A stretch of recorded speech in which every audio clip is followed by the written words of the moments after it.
Hi guys! I-share ko kung paano gumawa ng cookies and cream ice cream at makikita ang lahat ng ingredients sa description box. Sa pag-uumpisa, sa mixing bowl na may all-purpose cream ay ibit ito gamit ang hand mixer hanggang mag-double ang volume nito.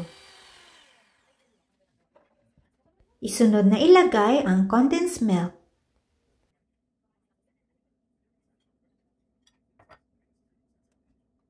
Ibit ulit ito ng 1 minuto.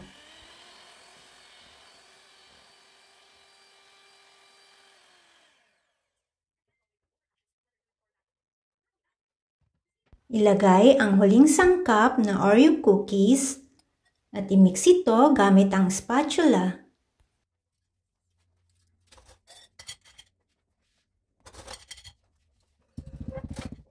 After mixing, ay ilagay ang mixture sa plastic container. Gumamit po ako ng iba-ibang size ng container. At sa paglalagay po ng mixture ay huwag pong pupunuin ang container.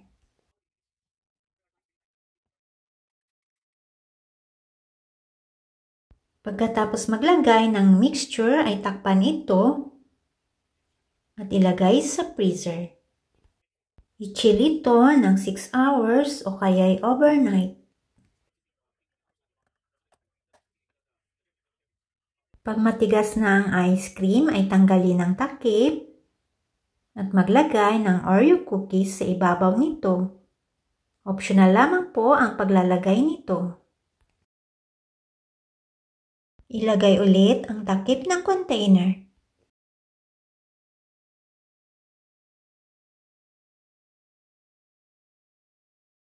Kung gusto niyo po itong pang-business ay pwedeng maglagay ng small spoon at thank you stickers sa ibabaw ng container.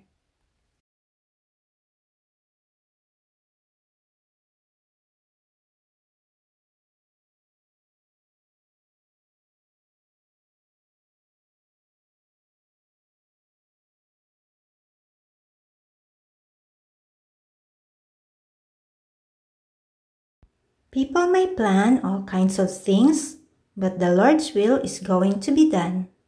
Proverbs 19 verse 21. Thanks for watching.